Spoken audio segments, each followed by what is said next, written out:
Azahara, muchas gracias por haber sacado un huequito para estar aquí conversando unos minutos con nosotros. Muchas gracias a ti. Si te parece, vamos a empezar un poquito hablando de tu experiencia profesional, de por qué empezaste a trabajar con el tema de la gamificación, qué es lo que más te sedujo de este tema.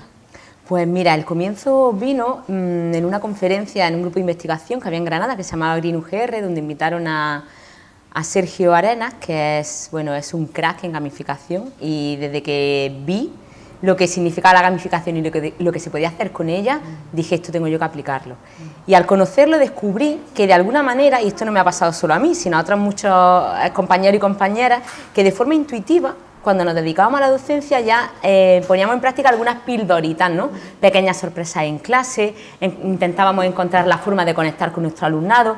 No le dábamos la forma que le da la gamificación, pero sí íbamos como probando de forma intuitiva. Y el descubrirla, pues imagínate, fue pensar, no soy yo solo friki, hay más frikis que además le han dado forma a esto, y fue en un máster de e-learning, y donde con un compañero y yo hicimos un proyecto de investigación basado en gamificación, en un modelo de gamificación para en un entorno virtual de aprendizaje. Desde ahí ya quedé enganchada. Pues si te parece, lo que empezamos es haciendo una definición general de lo que es la gamificación, que hay mucha gente que no conoce el término. Pues estupendo. Bueno, gamificación tiene bastantes definiciones ya. La más común sería la aplicación de mecánicas de juego en entornos no lúdicos. Existen otras que se enfocan más a los problemas, ¿no? Sobre todo educativas. A partir de un problema, ¿no? Pues se detecta la necesidad, por ejemplo, de utilizar la gamificación. Pero en la práctica educativa, realmente, y tal como la vamos entendiendo, con compañeros y compañeras hablaríamos quizá de una estrategia que aprovecha las mecánicas de juego y también una narrativa, porque desde hace tiempo la narrativa quizá no se entendía como tan fundamental, pero con la práctica, en la educación nos estamos dando cuenta de lo mucho que nos interesan las historias y de lo necesaria que es la narrativa para hilar todas estas mecánicas de juego. Entonces, ya te digo, sería extrapolar mecánicas de videojuegos, juegos de mesa, etcétera, al aula según las necesidades de nuestro alumnado a través de una historia. ¿Y qué diferencia hay entre la gamificación como metodología innovadora y el aprendizaje basado en el juego, por ejemplo? Pues mira, el aprendizaje basado en juego sí podríamos entenderlo más como una metodología. Te pongo un ejemplo. Si en clase aplicamos un trivial para aprender geografía, estamos utilizando un juego para aprender un contenido en concreto. Eso sería aprendizaje basado en juego. Vale. O, por ejemplo, si nuestro alumnado crea un juego para aprender un contenido también determinado. Sin embargo, la gamificación se puede entender como algo muchísimo más amplio.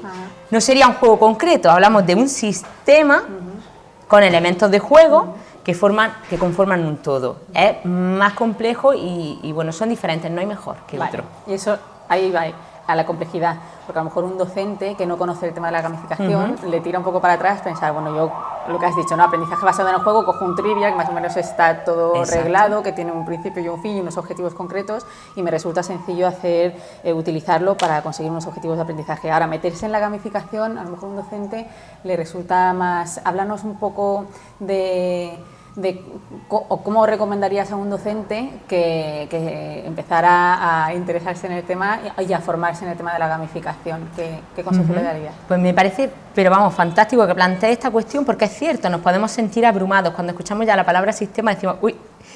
Pues mira, y en primer lugar, justo eso, comenzar por el aprendizaje basado en juego. Porque ya no solo por el docente, que vaya también sintiéndose cómodo, cómoda de esa manera, sino por el alumnado, porque en muchos casos no está acostumbrado al juego en el aula. ¿Debería? Sí. ¿Lo está? No. Entonces primero tenemos que generar un escenario en el cual el juego se interiorice. Pero es más, se recomienda, es necesario que se pongan en práctica metodologías activas como pueden ser aprendizaje basado en proyectos, cooperativos o métodos como la clase invertida, es decir, metodologías que empoderen ya de por sí al alumnado, porque el alumnado necesita ya tener un trabajo cooperativo, sentir que toma decisiones. Será entonces cuando podamos comenzar con la gamificación. ¿Cómo comenzamos? Pues existen varias formas. Quizá hacerlo mediante algunas plataformas que ya están gamificadas, como por ejemplo ClassDojo o Classcraft, pueda ser interesante. Es cierto que son limitadas en cuanto a que su función es un poco más, bastante más conductista y además ya está cerrada, ¿no? Digamos, Classcraft tiene una estética de fantasía que ya está así. Probablemente si las creásemos nosotros desde cero, escogeríamos otra o la haríamos según las necesidades del alumnado. Pero para comenzar y para conocer un sistema de juego puede ser una buena opción. Que el docente desarrolle también ciertas habilidades, quizás sería interesante que empezara a formarse participando él también en juegos, ¿no? Participando a lo mejor en entornos gamificados para docentes, para profesionales. Pues no podría ser de otra manera. Si la persona docente no le da el play, si no juega, es absolutamente imposible que se inspire en mecánicas de juego y que sepa cómo funcionan. Entonces hablamos, pues por ejemplo, de ir a un escape room, que no vamos a entrar si hay gamificación o no, pero desde luego un entorno de juego y una experiencia. En jugar a juegos de mesa, qué mejor excusa para jugar con tus sobrinos, tus sobrinas, tus hijos, tu hija. Claro. Pero es más, y si el propio claustro incorpora el juego en sus reuniones. Pero es más, existen jornadas como por ejemplo, lo hemos estado hablando antes, las jornadas pedagógicas de innovación del CEP de Antequera, que desde hace unos años se gamifican. Y es una oportunidad maravillosa para vivir desde dentro una experiencia gamificada formativa. Y es brutal porque, bueno, justo este año además, que vengo de allí, se ha dedicado a la gamificación y no solo ha habido talleres de gamificación, la formación es imprescindible, como que ya han vivido desde dentro la propia experiencia, en este caso con la serie Perdidos. Y la verdad es que lo hemos disfrutado muchísimo de una forma muy práctica. Y háblanos un poco, si quieres, también, Azahara, del tema de la fundamentación teórica, ¿no? De qué se nutre, de qué corrientes teóricas se nutre la gamificación. Pues hace un tiempo, cuando la conocí, yo pensaba que había poquito de psicología, o yo no lo sabía, pero lees a expertos y expertas y hablamos quizá de un 75% de psicología y de un 25% de tecnología, que ese es uno de los mitos que hay que ir desterrando ya, que la gamificación no es igual a videojuego, no es igual a digitalización. ¿Suelen ir de la mano? En muchos casos, y sobre todo en educación, ¿pero por qué? Pues porque estamos en el siglo XXI y porque la competencia digital es una competencia necesaria e imprescindible.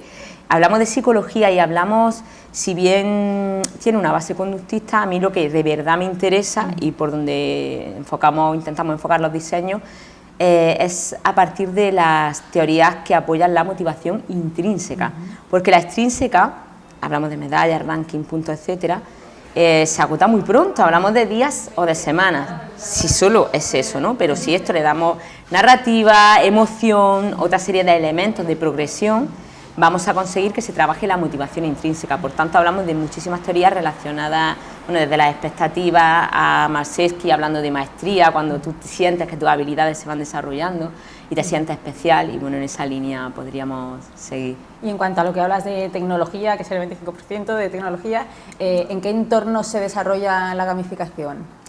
Pues analógico, digital. Ahí vamos. Pues fíjate, como te digo, en la mayoría de las ocasiones lo digital apoya muchísimo por muchas razones. Primero, porque es una competencia que hay que trabajar, que queremos trabajar y que debemos trabajar, porque también es muy atractiva para el alumnado, claro, porque también es su medio natural. Pero también te digo que se pueden hacer, yo he hecho, concretamente en primaria, por las circunstancias, gamificaciones, con un 90% de analógico, y no te voy a decir que haya funcionado peor que una digital. Es cuestión de ver qué enfoque tú le das y si cumplen los objetivos del sistema que quieres diseñar. Y como objetivos, ¿cuáles son los objetivos así que te puedes plantear cuando empiezas a pensar, voy a desarrollar un proyecto de gamificación en mi centro? ¿Con qué metas te lo planteas? Pues mira, normalmente suele surgir de un problema que hay, que puede ser de cualquier índole. Sí hay uno que desgraciadamente es transversal, que en muchos casos es la falta de motivación por el aprendizaje. La gamificación va relacionada sin duda con la motivación, con el flow, con el disfrutar haciendo una actividad y que se pase volando, porque al final el objetivo último de gamificación educativa, en mi opinión, es que disfrutemos del aprendizaje, que nos apasione. ¿Más objetivos? Pues aquí es donde entra la labor del docente de identificación de necesidades de su alumnado. Hablamos de objetivos desde refuerzo de contenidos, hablamos de comprensión, hablamos de inclusión, hablamos de identificación, ¿no?, de grupo, de aula, de generar un entorno cooperativo.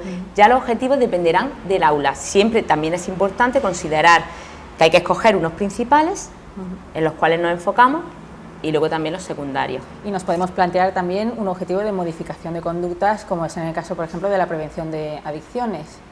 podríamos adaptar un proyecto de gamificación para un proyecto concreto con el objetivo de reducción del consumo de cannabis, por ejemplo. Por completo, que de hecho es una de las bases de la gamificación, es decir, qué problema quiero resolver, qué objetivos quiero cumplir y en base a qué comportamientos quiero generar. Por ejemplo, quiero aumentar la solidaridad o quiero aumentar la concienciación respecto a la prevención.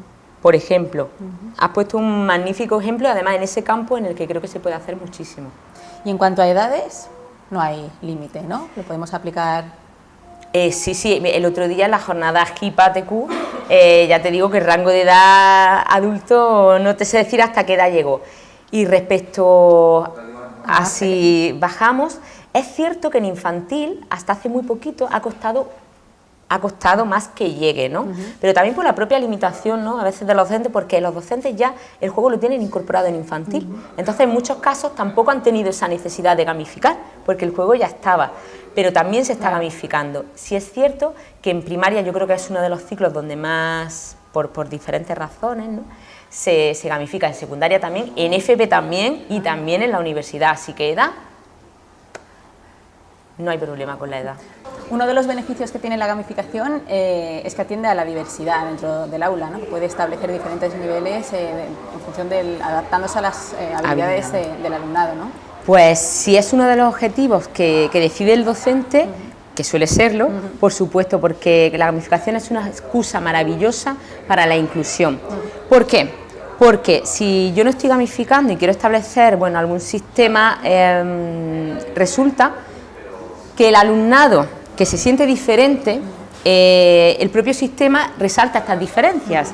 Sin embargo, con la gamificación, a través, pues lo que tú comentabas, ¿no?, de distintos niveles de dificultad o incluso de roles, podemos hacer que cada quien tenga un rol distinto, empoderar a las personas que son diferentes, en este caso que por ejemplo su autoestima sea más baja u otro tipo de diferencias, podemos empoderarlas de tal manera que no sientan, que no se sientan diferentes o sientan, me están empoderando porque yo mismo no estoy a ese nivel, ni mucho menos. El juego permite que eso no sea evidente, porque en el juego todos somos iguales, si se plantea como tal. Entonces es muy interesante el tema de la diversidad y de la inclusión. Y eso lleva también a cómo se lleva el fracaso, ¿no?, en este tipo de proyectos. Exactamente, de hecho el otro día estuvimos manteniendo una conversación en la jornada y destacamos cómo la gamificación o el juego en sí naturaliza el error, porque en la vida real ya solo con la X de la gamificación estamos marcando lo que se hace mal. El error es una posibilidad, bueno, una posibilidad no, es la necesidad anterior, previa al aprendizaje. Sin fracaso y sin error no hay aprendizaje. Con el juego podemos equivocarnos las veces que queramos, no pasa nada, perdemos vidas, pero podemos empezar a jugar. Y la vida también es así, pero no lo transmitimos así. De ahí que el juego sea tan importante para adquirir ese hábito, esa naturalización. Claro, porque ellos están en un entorno seguro, pero es ficticio. Exacto. ¿No? Y se supone que todo lo que pasa ahí luego se puede trasladar a la vida real, los aprendizajes que... Exactamente, mira, el objetivo de la gamificación realmente no es residir para siempre, sino desaparecer y generar hábitos. Entonces, si el sistema de gamificación funciona, probablemente hayamos cumplido con nuestro objetivo, que es la generación de esos hábitos. Por ejemplo, si queremos que se disfrute del aprendizaje o que se genere una identidad grupal, la idea es que cuando desaparezca ese sistema gamificado, la identidad grupal permanezca, porque ya se ha trabajado, porque ya esa emoción ya está allí presente. Eso, y hablando de emociones, que no lo hemos tocado ese punto, lo importante que son las emociones en el tema de la gamificación, ¿no? Estamos hablando de autoestima, antes estabas hablando de empoderar a la persona, porque el foco de atención es el alumno, ¿no? O alumna. Por completo, al igual que en Design Thinking y bueno, en la vida, protagonista es el alumnado. Y hablas de emoción, al final la gamificación... Hablamos de sistema en el marco más teórico, pero realmente la gamificación es una experiencia, en este caso en el marco del aprendizaje, y eso es brutal, porque si yo te pidiera que recordaras algún momento en tu pasado en el cual jugabas, por ejemplo, dime un juego. Pues que iba a decir churroba, pero... ¿Con quién jugabas? El escondite. ¿Con quién jugabas al escondite? Con mis primos, con mis amigos. ¿Dónde? Al aire libre. Y cuando tú piensas en ese momento, ¿sientes algo, recuerdas algo? ¿Qué sientes? Claro, me viene el chalet de cuando era pequeña, me vienen las bicis. Te viene esa emoción de estar jugando, sí, esa sensación. Sí. Al final eso es, el escondite es lo de menos, claro, es lo que se genera. Claro. Entonces, hablamos de emoción, bueno, lo dice ya porque la neurociencia aquí también tiene mucho que decir y habla de cómo a nuestro cerebro le encantan los cambios, las sorpresas, y ya lo dice Francisco Mora Teruel, sin emoción no hay aprendizaje, y la emoción es aprendizaje, es experiencia, solo emocionando podremos llegar al alumnado. Pues hablamos un poco ahora, si quieres, de las mecánicas, de los elementos de juego, cuéntanos. Pues en muchas ocasiones tenemos la sensación de que la gamificación es el sistema, lo que conocemos, ¿no?, la tríade PBL, ¿no?, puntos, medallas y ranking, y es cierto que muchos sistemas se basan en ello, pero realmente eso, tal y como la entendemos, muchos y muchas, no sería gamificación. Entonces, esas son 3 mecánicas básicas, un elemento básico, pero esto se agota. Hablábamos antes de motivación extrínseca. ¿Cómo trabajamos realmente la intrínseca? ¿Cómo generamos un sistema gamificado completo? La narrativa va a ser clara como hilo conductor que nos va a servir para incorporar todos los elementos, mecánicas, etcétera. La mecánica sería la acción en sí, por ejemplo, lanzar dados, ¿no? Y el componente o el elemento de juego, hablamos pues del dado en sí, ¿no? ¿Qué elementos? ¿Cómo articulamos todo esto? Pues existen muchísimas mecánicas que nos van a ayudar a generar algo muy importante, que es, por un lado, la sensación de progreso en el propio sistema y progreso del aprendizaje. Y también el feedback. Un sistema que no nos da feedback es imposible que genere un flow, porque si tú, por ejemplo, superas un nivel y el sistema no te dice enhorabuena, lo has superado, no tienes más ganas de seguir superando. Y la progresión igual, si jugamos a Candy Crush y todos los niveles representan la misma dificultad, al tercer nivel nos vamos a aburrir. Entonces, bueno, pues las mecánicas al final van articuladas por una narrativa, y hay millones de mecánicas para descubrir un mundo. Hay mecánicas como superar un desafío, misiones, el desafío épico, este final. ¿Qué más mecánica hay? Pues la de cooperar, la de construir. Tantas mecánicas como posibilidades nos den los objetivos que queramos. Si, por ejemplo, queremos trabajar un objetivo más cooperativo, pues igual creamos clanes de trabajo, ¿no?, que sería similar al aprendizaje cooperativo, y esos clanes tienen que colaborar juntos. Ese sería, por ejemplo, un ejemplo de mecánica, valga la redundancia. Y la narrativa además es muy particular, ¿no? Todo es como muy grande, las misiones épicas, el tema de... Te tienes que meter también en el lenguaje para hacer, ¿no? Construir. Perfecto, exactamente. Estás hablando una narrativa potente y que eso sea contagiosa. Estás hablando de inmersión. ¿Cómo hacemos que la persona que va a participar, el alumnado, entre a formar parte? Pues mira, lo primero será escoger un tema o una narrativa que le interese. Si a mí me encanta o me encantaba Farmacia de Guardia o El tiempo entre costuras, muy bien, un docente, a ti te encanta, pero claro, ¿le encanta a tu alumnado? Probablemente no. Claro. Vamos a buscar una narrativa que le sea atractiva. Por ejemplo, Walking Dead, rebajando lo agresivo, ¿no? Claro. Hablamos de zombies. En secundaria puede funcionar muy bien, y si me apuras también en primaria según el toque que le des. En infantil, bueno, también depende del toque, pero es más complicado. Masterchef, por ejemplo, utilizar un programa que funciona, es un concepto que se entiende. Se hacen platos, se evalúan y se va mejorando y se van eliminando. Es una mecánica muy sencilla. También serviría para muchos ciclos. Harry Potter. Hay tantas gamificaciones de Harry Potter porque esos libros, y luego las películas, nos encantan, se comprenden, se sienten identificados o quisieran sentirse identificados con Harry Potter y sus personajes. O sea, que la fuente no tiene por qué ser necesariamente de videojuegos, sino que estamos hablando de literatura. Muy buena apreciación, exactamente. Porque siempre uno tiende a pensar que la gamificación se inspira en algo de videojuego, ¿no? Sí. Que tenga que ver, pero no, la inspiración de la narrativa puede ser... La de la narrativa, exactamente, puede ser de cualquier temática que les pueda gustar. Sí es cierto que la gamificación en sí bebe como fuente primaria del videojuego. Eso sí es cierto, y también hay gamificaciones basadas en videojuegos, basadas en juegos, en aplicaciones, en libros, y bueno, también la narrativa que uno se genera, ¿no? ¿Y qué hacemos para eliminar o paliar un poco o amortiguar el efecto de la violencia, de los valores en negativo que pueden estar exponiéndose con estos videojuegos que están ahora de moda? Pues precisamente sí, en el sistema lo que hacemos es premiar la solidaridad, la no violencia, pero no solo premiar, sino que el propio sistema establezca diferentes mecanismos para que se identifique, ¿no?, a través de personajes, por ejemplo, jugar con los roles, donde unos roles tengan una determinada personalidad, otros otras, y al verlo en vivo serán capaces de identificar qué comportamientos les hacen bien y qué comportamientos no les hacen sentir bien. Hablamos también de emociones aquí. Vale, perfecto. Y en cuanto ya estemos terminando ya, para evaluar todo eso que estamos haciendo, ¿qué variables? Bueno, me imagino que hay que decidir qué vamos a medir al principio antes de empezar. ¿Cómo se hace esto de la evaluación? Pues si queremos hacer una evaluación rigurosa y científica, pues podríamos hablar, por ejemplo, de grupos de control, es decir, un mismo sistema, un sistema que se utiliza en un grupo y en otro similar, aunque las variables es imposible que coincidan al 100%, claro. Pero bueno, en dos grupos similares probar en un sistema y en otro no, con unos indicadores determinados.